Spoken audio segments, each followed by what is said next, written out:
The recent unfortunate, unprecedented killings in Kashmir have raised a lot of questions. In total, 7 civilians were gunned down by terrorists in scattered incidents. There were two teachers, one of them being the principal, a Sikh and a Hindu. They were sidelined based on their religious identity and then shot dead. There was a local pharmacist, a renowned local Kashmiri Pandit, who kept his shop open even at the peak of the militancy in the 1990s when there was an exodus of Kashmiri Pandits from the valley. Just near to the pharmacist, there was a street vendor from Bihar selling chaat and golgappa for tourists, for the locals. He was gunned down. There were two civilians, Muslim civilians, killed on a Saturday before these killings happened. And there was one Muslim, Muhammad Shafi Lone in Bandipora, who was heading the Sumo Association. It was a local trader body of some taxi drivers. He was gunned down. Now, these raise a lot of important questions. Just yesterday, we had 5 Jawans, and rather 4 Jawans and 1 JCO who was martyred in an encounter with the terrorists. So it's been a very troublesome last few days in the valley. And these raise a lot of important questions. And we'll try to decode at least some of them today. I was in Kashmir merely a few days ago, and it seems a lifetime ago now, given the circumstances. I was there and looked very, very different. I was there from late September to a bit of early October for almost 10 days across Kashmir, gathering some ground intelligence in the sense, talking to locals, talking to people, trying to understand what's really going on in the valley. And it was a very different atmosphere, contrary to what you might be perceiving right now.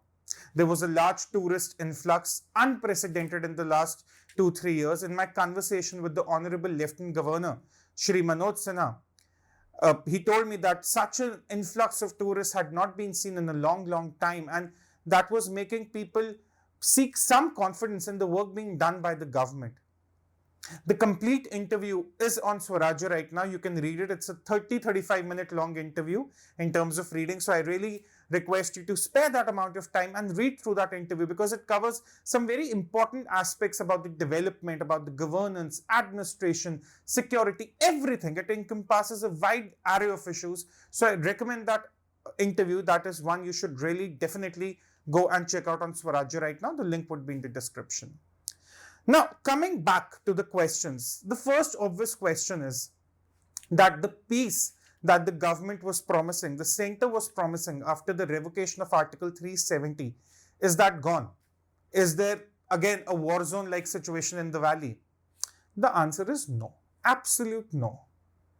Yes, the recent killings, the soldiers being martyred, these are very unfortunate events. Let's be very clear about it. Nothing can take away from the gruesome, from the dreadliness of these events. These are unfortunate. But do these events reflect the entirety of the valley, the entire socio-economic status of the valley, the entire security situation of the valley? No, they do not. There is a very large segment of the population, I would risk here and say, because based on my experience, majority of the population in the valley which wants peace. And there would be elements like these which would want to disrupt that peace. But does that mean that the entire peace process has been derailed? Absolutely not. Yes, this is an attempt by terror groups to disrupt that entire peace phase. They don't want the tourists to come in. They don't want the economy to prosper. They do not want the infrastructure to be developed. They do not want the investments to come in. This is one way to scare that away. And this is what's been happening. So no, Kashmir is not a war zone. It's not even a perpetual peace zone. In one of the articles I wrote about Kashmiriyat just a week ago, I said Kashmir is in a grey zone now. There are a lot of greys here. And we'll come to this, but it's a grey zone. It's a transition that's happening after the revocation of Article 370. Now, this disruption is also important because when I was interacting with the Lieutenant Governor, he told me that about the investment proposals they had received to the tunes of rupees 20 to 30,000 crore already. And these included some DPRs as well, detailed project reports. They were private investors scouting for land as well in Kashmir now. And in the next 2 years, they were expecting investments to the tune of rupees 50 to 60,000 crores. So these attempts to infiltrate the valley, to cause some disturbances, to cause this panic, is an attempt to disrupt that normalcy, which the government has been trying very hard to bring. That's the first aspect of it. The second aspect is the grey zone. Now, what is this grey zone I'm talking about? One, I would recommend the article on Kashmiriyat, and the other article is one that I talk about the long and hard winter Kashmir is going to face. These two articles, the link would be in the description. Do check them out. Here I explain the grey zone. So what is the grey zone essentially? 370 happened. And a lot of people actually are in support of the revocation of 370. And if I talk about my experience on the ground, 370 is largely a Srinagar phenomena, even a Gupkar Road phenomena, if I might put it that way. Outside Srinagar, say you go to Sopore, you go to Pulwama, Bandipora, you go to Manasbal, you go to Uri, these places, there are people who are largely living off the land, who are well-to-do, they have large tracts of land, but they're more interested in the economy now. They're not interested in 370 with the politics behind it. I mean, Omar Abdullah can come on any national television channel and say, oh, there was this history to Article 370, Nehru said this, then Indira Gandhi said this, Sheikh Abdullah said this. That doesn't matter to people outside Srinagar who are just looking to make a living. So this transition is a very interesting stage in which the valley is right now. After 370, the center promised a lot of development, a lot of infrastructure, a lot of employment prospects. Because do remember, in Kashmir, largely the employment is government services, not private. So people wanted more avenues of employment, as is the case with any other state. Now people are looking forward to that. And the center is also doing what it can. Nitin Gadkari was there inaugurating a lot of infrastructure projects very recently. The governor at length spoke about the infrastructure pursuits of this government, be it the power and transmission lines, the distribution lines, what are they doing with rail connectivity, what are they doing with dry ports, what are they doing with the airport, trying to make it international, have some international flights going. So all of it is there.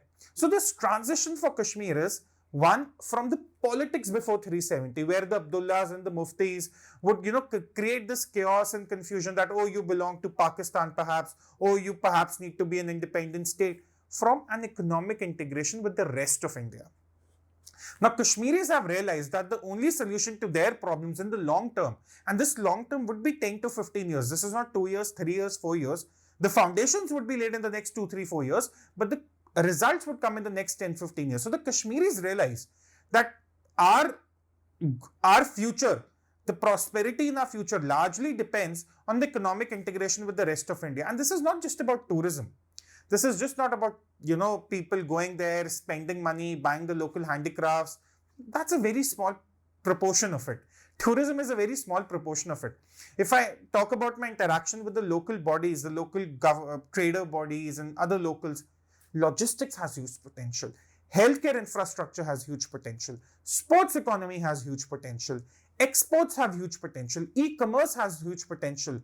Imagine if dry fruits from Kashmir can be sold directly through Amazon to the rest of India or through any other e-commerce website.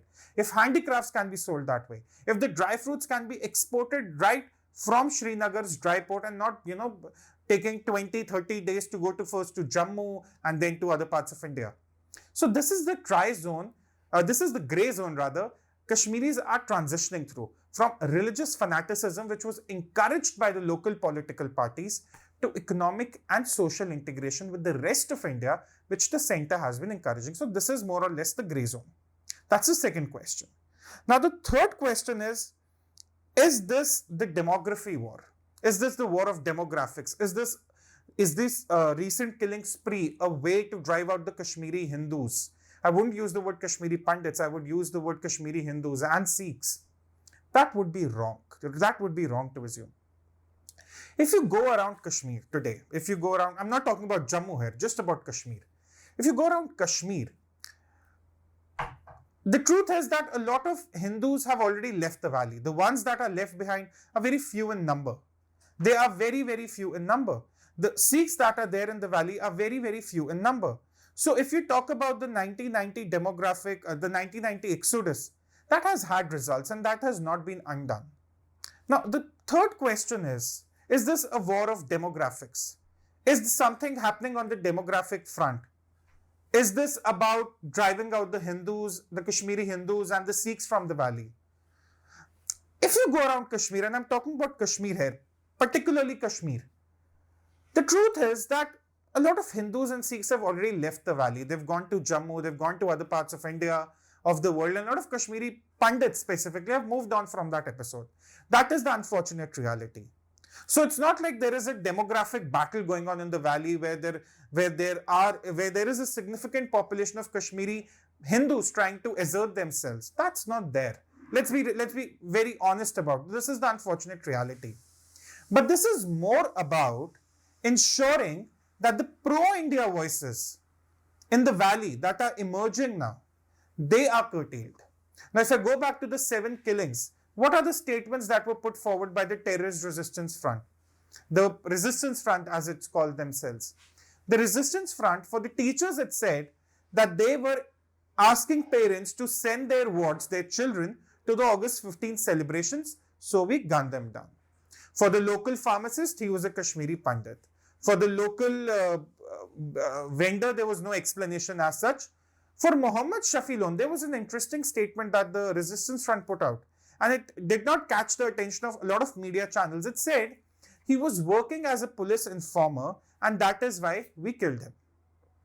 So the entire narrative is now not moving towards wiping out Kashmiri Hindus or Sikhs or any other minority community. It's wiping out those voices which are majorly pro-India, which are towards economic integration with the rest of India. These are the voices the terrorists want to target. Which brings us to the next question, the question of Kashmiriyat. Now, this has meant a lot of things to a lot of people. I have highlighted in my article, but if I talk about Kashmiriyat today, it means very different things to very different people. For the youth, it's about having a greater say in politics. For the traders, it means more integration with the rest of India, more export opportunities, more employment opportunities. If I talk about the politics also, that also warrants a change.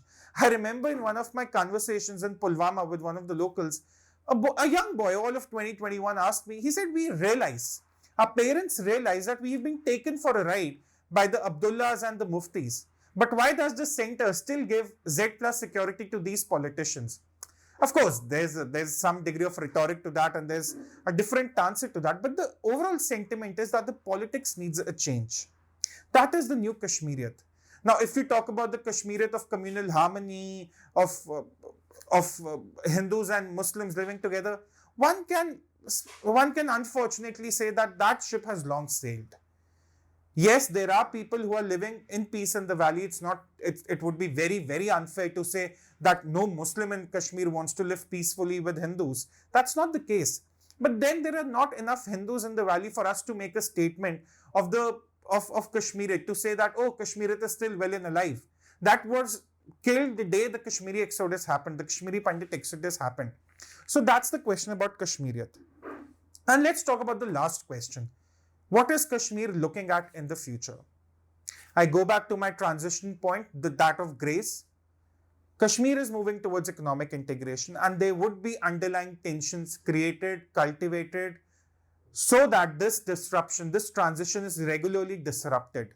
Yes, they cannot derail the process. The local administration is in control. The military is in control. A lot of people are there in control. The majority of the population wants peace.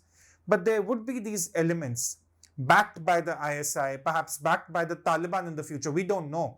Backed by some political parties as well, who would try to disrupt this transition, this movement of Kashmir, Kashmiris and Kashmiri towards the rest of India, towards economic and social integration with the rest of India.